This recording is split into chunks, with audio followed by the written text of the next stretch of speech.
Dios le bendiga, hermanos. Saludos, bendiciones a todos los que nos sintonizan de los diferentes lugares, países, naciones. Procedemos a nuestra parte correspondiente al mensaje, a la palabra que el Señor tiene para nosotros en este día. El título que Dios nos trae es cómo agradarle a Él, cómo agradar a Dios o cómo ser del agrado de Dios. Y vamos a empezar usando un ejemplo bíblico con el personaje de Enoc. Así que lo invito a ir a su Biblia, a que vaya a Génesis capítulo 5, del versículo 21 al 24. Y dice así: vivió Enoc 65 años y engendró a Matusalén. Y caminó Enoc con Dios después que engendró a Matusalén 300 años y engendró hijos e hijas. Y fueron todos los días de Enoc 365 años. Caminó pues Enoc con Dios y desapareció porque le llevó Dios. Veamos en este versículo que dice la palabra de Dios que caminó Enoc con Dios. Pero caminó no antes, sino después de que engendró a Matusalén. Y después dice que caminó pues Enoc con Dios, vuelve a repetir, y desapareció porque le llevó Dios. Tal fue el comportamiento tan singular, peculiar de Enoc, que Dios tuvo que llevárselo. ¿Qué fue lo que hizo Enoc? Bueno, dice la palabra que caminó con Dios Enoc. Anduvo con Dios. Implica compañía, implica comunión, implica destino. Esa palabra en hebreo. Ahora es importante notar acá que antes de haber engendrado a Matusalén, parece indicar de que no caminó con Dios. Bueno, no caminó con Dios, porque dice caminó Enoc con Dios después que engendró a Matusalén. Así que Enoc tuvo que haber vivido una vida normal o corriente, o tuvo un encuentro con Dios después de haber engendrado a Matusalén. Y a partir de ese momento, lo cual no describe la palabra, no describe la Biblia, pues tuvo un caminar con Dios, una compañía muy cercana con Dios día a día. Hebreos capítulo 11 nos da un poquito más de luz. Versículo 5, Hebreos 11, versículo 5 dice: por la fe Enoc fue traspuesto para no ver muerte, y no fue hallado porque lo traspuso Dios. Y antes que fuese traspuesto, tuvo testimonio de haber agradado a Dios. Entonces, veamos aquí dos puntos importantes de que, primeramente, que dice que por la fe sucedió que el Señor se lo llevó a Enoc. Pero da una explicación, dice, porque tuvo testimonio de haber agradado a Dios. Entonces, en el versículo 6 siguiente de este versículo 5 dice, porque sin fe es imposible agradar a Dios. Sin fe.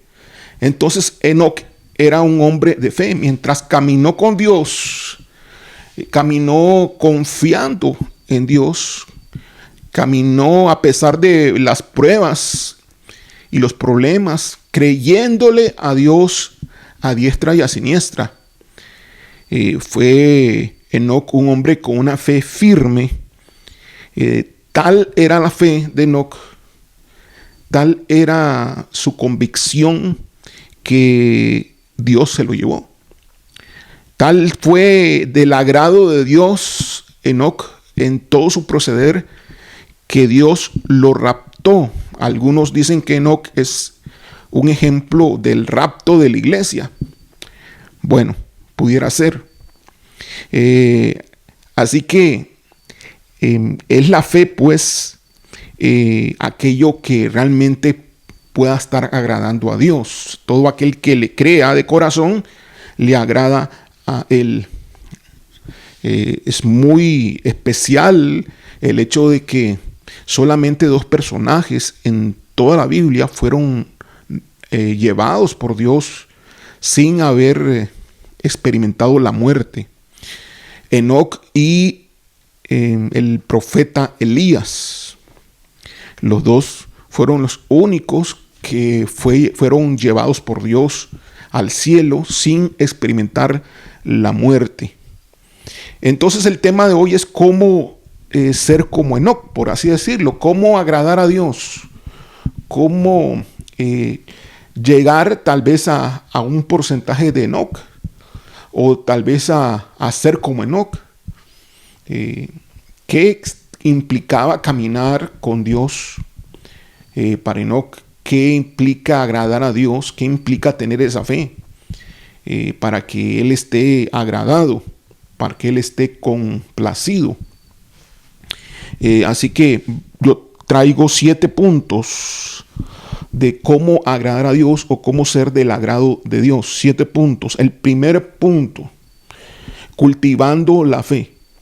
Cultivando la fe. ¿Qué es esa fe? Es esa fe que no se mueven por las circunstancias ni por los problemas. Nosotros vemos que cuando vienen los problemas, cuando vienen las situaciones difíciles, cuando las cosas no salen bien, muchos o algunos desfallecen en la fe. Muchos se aflojan. O cuando los problemas son más grandes, que parecen y que no se pueden resolver, entonces la persona deja de creerle a Dios, deja de confiar en Dios y comienza a confiar en las cosas terrenales o otras cosas, por las cuales Dios no ha dicho que confiáramos. Así que los problemas y las circunstancias afectan y afectan a la fe de la persona cuando la fe no es genuina. La prueba es necesaria entonces para probar la fe. Confiar en Dios a toda costa. Como dice el Salmo 46, versículo 2, por tanto no temeremos, aunque la tierra sea removida y se traspasen los montes al corazón del mar. No podemos desfallecer en la fe, aunque se caiga y tiemble, aunque se caigan los montes y se traspasen a la mar. No podemos dejar de confiar en Dios, aunque parezca que aún todo estuviese perdido. ¿Qué mata la fe? ¿Qué es aquello que va en contra de la fe? Hay 2 cosas que van en contra de la fe. Primeramente, la duda o la incredulidad.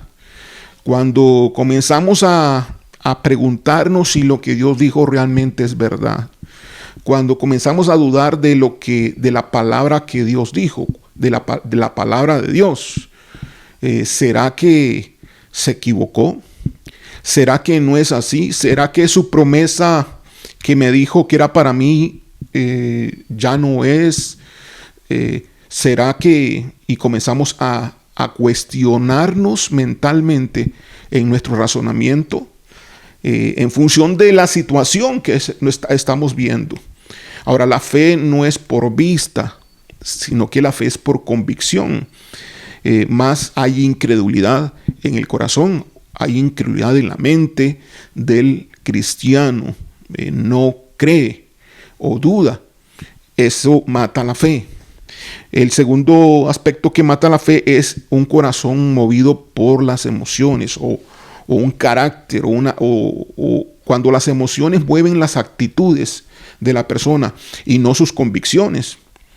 Es decir, una persona dado a las circunstancias, una persona que se mueve por situaciones circunstanciales, por lo que está alrededor, dependiendo de si las cosas son positivas o negativas. Si son positivas, cree, pero si son negativas y adversas, y generan algún tipo de peligro, entonces deja de creer y entra la duda. Cuando nos mueven las emociones, dejando de vivir uno por convicciones, eso mata la fe. Un carácter movido por emociones, un corazón movido por emociones mata la fe. Ok, cultivemos la fe entonces. Con la fe agradamos a Dios, porque es imposible sin ella ser de su agrado.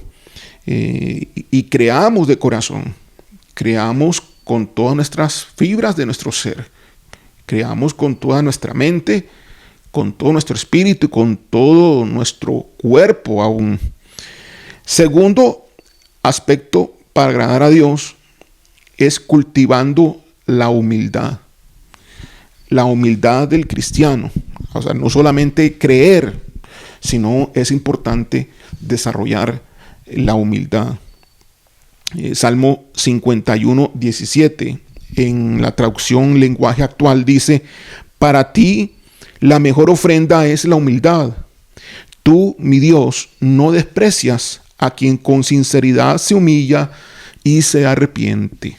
Okay, la humildad es una actitud del corazón, del carácter sumamente trascendental para agradar a Dios. Dios agrada de los humildes, aunque cometan errores. Más desprecia al orgulloso, desprecia al que cree que no tiene errores, desprecia al que se cree ser algo que no es. Ahora, el orgullo, que es lo contrario a la humildad, lo que hace es engañar a la persona. El orgullo engaña porque viene del corazón. El orgullo es el pecado más fuerte, más enraizado que tiene el ser humano. Y lo que hace es engañar o cegar la mente, de tal forma que la persona orgullosa o el cristiano orgulloso tiende a creer que es buena persona generalmente, o comienza a excusarse y autojustificarse por todas sus faltas, por todos sus errores. Mas el humilde los reconoce, mas el humilde sabe quién es. Así que tenemos que desarrollar la humildad, porque es con el corazón humilde con quien el Señor habita. Con el orgulloso no puede el Señor habitar, porque está en una posición donde compite de alguna manera contra Dios mismo, cuando solamente Dios es perfecto, cuando solamente Dios es justo, cuando solamente Dios es santo. Así que el orgullo es una falta de reconocimiento de esos atributos. El mismo versículo, Salmo 51, 17, en la versión Reina Valera, dice: los sacrificios de Dios son el espíritu quebrantado. Al corazón contrito y humillado no despreciarás tú, oh Dios. Ahora, este es un estilo de vida. El vivir con un corazón humillado y arrepentido no es un momento, no es cuando fallas, no es cuando estás consciente de que fallaste, no. Sino es cuando aún tú estando sin esa conciencia, tú reconoces que como hombre, como ser humano, eres una persona débil en tu humanidad. Eres un pecador, porque no hay justo ni aún uno. Cuando tú aceptas esa palabra en tu vida y la aplicas en tu vida, entonces vives con un corazón contrito y humillado, vives entonces arrepentido delante de la presencia del gran Rey y Señor Jehová de los ejércitos. La humildad genera dependencia también total en Dios. Sí, si tenemos un corazón humilde, entonces no vamos a depender de nosotros mismos. Sabemos que somos las personas menos seguras. Somos las personas más fallidas para depender de nosotros mismos, porque fallamos, porque la humildad nos enseña precisamente eso. Así que la humildad mata a la autosuficiencia. La humildad mata la justificación de los errores, de tal manera que podemos decir, como Jesús lo dijo en Juan capítulo 15, versículo 5, que sin mí nada podéis hacer, separados de mí nada podéis hacer. Entendemos entonces que eso es una realidad cuando tenemos un corazón humilde, que no podemos nosotros hacer nada realmente sin la persona de nuestro Señor Jesucristo. Como dice el capítulo 15, sin estar conectado, permaneciendo en la vid, en relación de intimidad con Él. Sin eso no podemos hacer nada. Una persona humilde reconoce entonces que la fuerza, que su motivación, que su fortaleza no proviene de sí mismo, sino que proviene de Dios. Desarrollemos entonces la humildad en nuestra vida, subyuguemos al orgullo, pisoteemos el orgullo, golpeemos al orgullo y seamos humildes de corazón, así como fue humilde también y lo manifestó nuestro Señor Jesucristo. Punto 3, cómo ser del agrado de Dios, además de cultivar la fe, cultivar la humildad. 3 es cultivando la adoración de intimidad. Cultivando la adoración de intimidad. El anhelo de Dios es encontrar a alguien que le adore, a alguien que le reconozca. Dios no desea tener comunión con alguien que no le reconoce lo que Él es, con alguien que no le exalte en lo que Él es, porque Él es Dios. Una persona una vez me preguntó, ¿por qué este Dios exige adoración, busca adoración? Es muy orgulloso este Dios. Muy vanaglorioso, por así decirlo, este Dios. Bueno, ese es para el ser humano, pero no para Dios. Precisamente eso lo podemos decir de alguien que es un ser humano, pero nosotros no podemos tratar a Dios como un ser humano, porque entonces dejaría de ser Dios. Dios es una persona singular, Dios es una persona peculiar, Dios es una persona única, magnífica y única en todo su ser. Entonces, Él es como Él es. Y la palabra de Dios dice en Juan capítulo 4, versículo 23 y 24, de la siguiente manera: mas la hora viene y ahora es, cuando los verdaderos adoradores adorarán al Padre en espíritu y en verdad, porque también el Padre tales adoradores busca que le adoren. Dios es espíritu, y los que le adoran en espíritu y en verdad es necesario que adoren. Entonces, la adoración que tenemos que cultivar es una relación de intimidad, es una comunión íntima con Dios, exaltando los atributos de Dios, su peculiaridad, lo que es único en Él, toda su grandeza, toda su majestad. Así que la adoración de intimidad agrada a Dios. Así que Él anda buscando esos adoradores para que le adoren en espíritu, es decir, con sinceridad, con el corazón, no con la mente, sino con el espíritu, y en verdad. Muy bien. Así que vamos al punto 4, cómo ser del agrado de Dios o cómo agradar a Dios. Hemos visto primero cultivando la fe, segundo cultivando la humildad, tercero cultivando la adoración de intimidad, cuarto cultivando la obediencia. 1 Samuel capítulo 15 versículo 22 dice: y Samuel dijo: ¿se complace Jehová tanto en los holocaustos y víctimas como en que se obedezca a las palabras de Jehová? Ciertamente el obedecer es mejor que los sacrificios, y el prestar atención que la grosura de los carneros. Entonces, antes que cualquier ofrenda, antes que cualquier gesto, de adoración incluso. La palabra de Dios dice que es mejor obedecer, que se complace Él en la obediencia antes que cualquier ofrenda que presentemos delante de Él. Así que debemos cultivar entonces el obedecerle a Él. La palabra de Dios dice que si me amad, guardad mis mandamientos. Esa obediencia es producto del amor que nosotros le tenemos a Dios. Entonces, por eso uso el término cultivar. En cada uno de los aspectos, vamos por el número 4 que he mencionado. Primero, cultivar la fe. Segundo, cultivar la humildad. Tercero, cultivar la adoración de intimidad. Y cuarto, cultivar la obediencia. ¿Cómo es posible obedecerle a Dios? Bueno, precisamente que a través de esa relación de experiencia del día a día, donde nosotros amamos cada vez más a Dios, cada vez le admiramos más, cada vez le contemplamos y nos enamoramos más de Dios, le amamos más. Podemos nosotros decirle, Señor, yo te amo.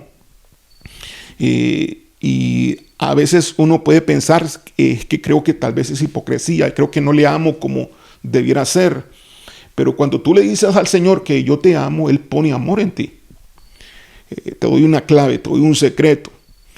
Cuando tú le dices, Señor, te amo, Dios pone más amor en ti para que tú le ames. Y ese amor te va a llevar en forma espontánea y a obedecer, sin que alguien te lo esté diciendo, sin que alguien te esté presionando. La obediencia espontánea es producto entonces del amor que tú le tienes a Dios. ¿Cuántos obedeces tú en la vida cristiana a Él? ¿Cuánto le obedeces? ¿En qué proporción? ¿Le obedeces en todo o le obedeces parcialmente? Porque la obediencia parcial es desobediencia. La obediencia a destiempo es desobediencia. Tiene que ser a tiempo y de una forma completa y total. Una entrega total es lo que Dios quiere. Punto 5. Cultivando la guianza del Espíritu. Cómo ser del agrado de Dios, cómo agradarle a Él. Cultivando la guianza del Espíritu Santo. Romanos 8:14 dice, porque todos los que son guiados por el Espíritu de Dios, estos son hijos de Dios. Es decir, todo hijo de Dios se caracteriza porque es guiado por el Espíritu Santo. La persona que Dios puso en nuestros corazones cuando nosotros le recibimos a Jesucristo, reconocimos públicamente con nuestra boca que Él murió por nuestros pecados y le pedimos perdón. Y Él entonces provocó en nosotros el gran milagro de la regeneración de nuestro ser interior y nos puso el Espíritu Santo como el sello de propiedad. Ahora está el Espíritu Santo con nosotros, así como Jesucristo estuvo con sus discípulos las 24 horas.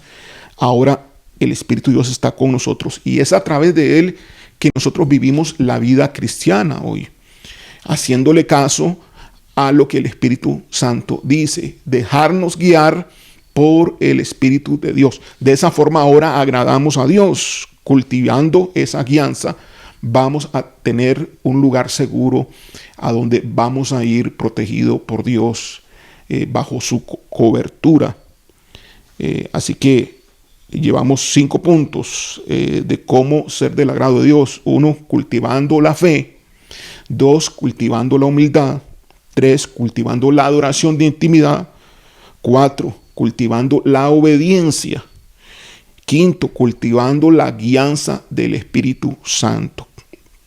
¿Cómo vas a cultivar esa guianza? Solamente a través del reconocimiento de la persona, del Espíritu Santo, y estar atento día a día y momento a momento, en cada día en particular, de qué es lo que el Espíritu de Dios está hablando en tu ser interior, dentro de ti, poniéndole atención a la intuición, al órgano del Espíritu tu espíritu tiene un órgano que se llama intuición, el cual el Espíritu Santo mueve y usa, poniendo entonces atención a ese órgano interior de la intuición y dejándote guiar por ella. Punto 6. ¿Cómo ser del agrado de Dios? Cultivando la santidad. Cultivando la santidad. Bueno, que hemos hablado durante las últimas semanas al respecto, lo que significa la santidad y cómo nosotros podemos desarrollarla en nuestra vida. Es decir, la santidad implica dejar el pecado y crecer en el conocimiento de Dios. ¿Sí? Dos cosas: dejar el pecado, dejar de andar pecando, cometiendo pecados conscientes e inclusive los inconscientes, pero también ir creciendo.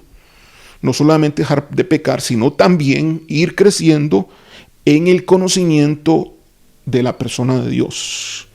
Esto se hace entonces por medio de la palabra de Dios, por medio del estudio, la meditación de la palabra de Dios y por medio de la comunión con el Espíritu Santo. Es una vida de entrega. La santidad es un estilo de vida día a día, donde la persona más importante en tu vida es Dios, donde el que tiene el primer lugar en tu vida es Dios. El primero, el segundo, el tercero, el cuarto, todos los lugares es Dios y seguirá siendo Dios. Hebreos capítulo 12, versículo 14, dice: seguid la paz con todos y la santidad, sin la cual nadie verá al Señor. Sin santidad es imposible que alguien pueda ver al Señor, aunque haya hecho una oración del pecador, aunque haya aceptado a Jesucristo como Señor y Salvador. No importa, si no vive una vida de santidad, es imposible que esta persona se vaya con el Señor. Efesios capítulo 1, versículo 4 dice: según nos escogió en Él antes de la fundación del mundo. Es el Señor, nuestro Padre, nos escogió antes de la fundación del mundo para que fuéramos santos y sin mancha delante de Él. Nos escogió para que fuésemos entonces santos. Sed santo como yo soy santo. Esa es la indicación, la orden, y es nuestro destino ahora. Así que debemos cultivar esa relación día a día, ese estilo de vida de cuidarnos de no estar pecando, pedir perdón, arrepentirnos y seguir adelante para no volver a cometer ese pecado.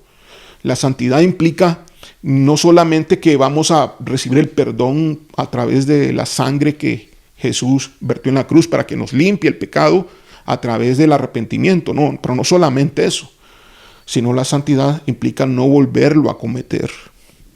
Así que sé santo cuando no se cometen los pecados.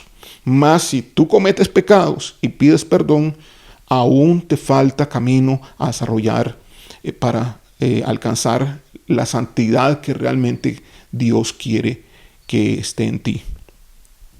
Así que llevamos 6 puntos de cómo agradar a Dios. 1, cultivando la fe. 2, cultivando la humildad. 3, cultivando la adoración de intimidad. 4, cultivando la obediencia. 5, cultivando la guianza del Espíritu. 6, cultivando la santidad.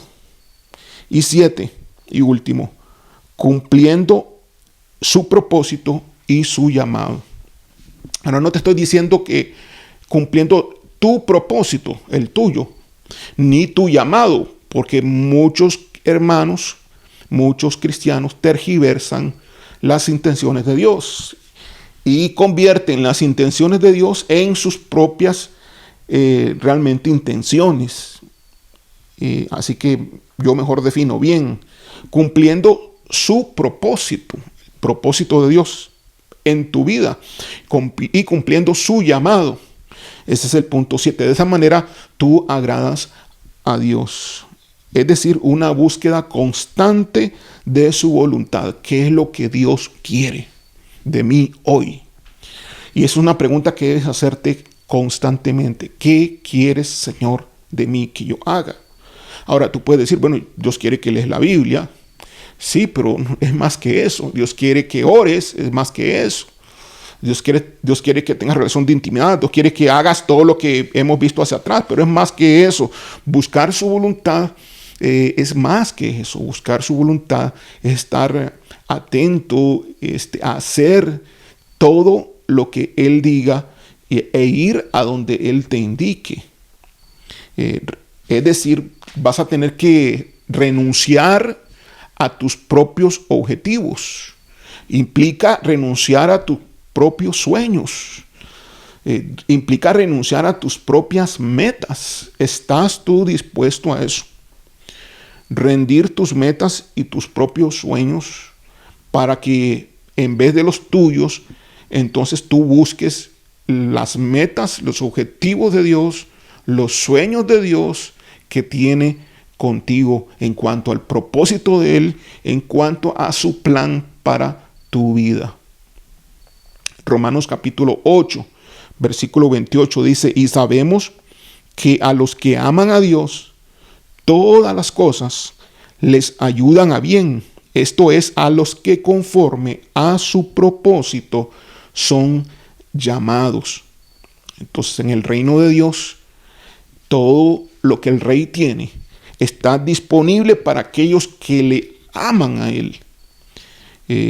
Todas las cosas le van a ayudar para bien. Aún aquellas adversas y negativas, Dios las torcerá en beneficio de aquel que le ama. Y estos que le aman son aquellos que viven conforme al propósito de Dios, conforme al llamado que Dios les ha hecho. Estas personas, esta actitud este querer de cumplir su propósito y su llamado agrada completamente a Dios. Entonces, con estos 7 puntos, entonces nosotros creemos que Enoc, precisamente eso fue lo que hizo en toda su vida.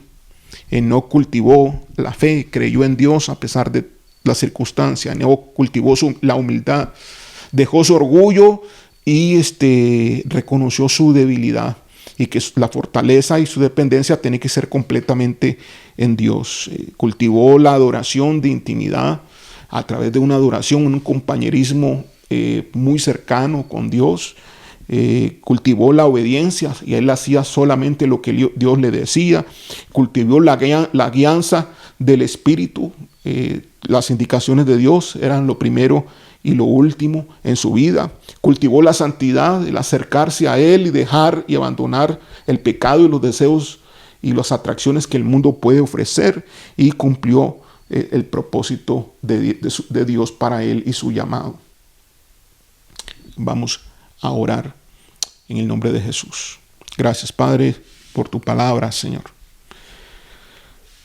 Señor, que esto sea una realidad en nuestras vidas, en las vidas de aquellos que escuchan este mensaje. Que te puedan agradar, Señor. En nuestro corazón hay un anhelo para que eso sea así. Anhelamos, deseamos agradarte, complacerte a ti. Ser de tu agrado, Señor, que tú te encuentres complacido con nosotros. Permítenos, Señor, lograrlo. Ayúdanos, Espíritu Santo, a que eso sea una realidad en nuestra vida. En el nombre de Jesús, no lo podemos hacer sin ti, necesitamos tu ayuda. Mas todos estos puntos es una acción personal. Todos estos puntos que hemos hablado, los 7 puntos de cómo agradarte a ti que hemos predicado, tiene que ver con un compromiso y una responsabilidad personal. Así que nos comprometemos, Señor, en cada uno de ellos a cultivar la fe tal y como ha sido enseñada en este día, a cultivar la humildad y dejar el orgullo, a cultivar la adoración de intimidad día a día, constantemente, a cultivar la obediencia, a cultivar la guianza de tu Espíritu Santo constantemente, a cultivar la santidad siempre y cumplir tu propósito y tu llamado, tu plan para mí. Gracias, Señor. Es mi complacencia el que tú te complazcas. Así que quiero hacerlo, Señor. Ayúdame a lograrlo y que sea una realidad en el nombre de Jesús. Amén. Dios le bendiga, Dios le guarde.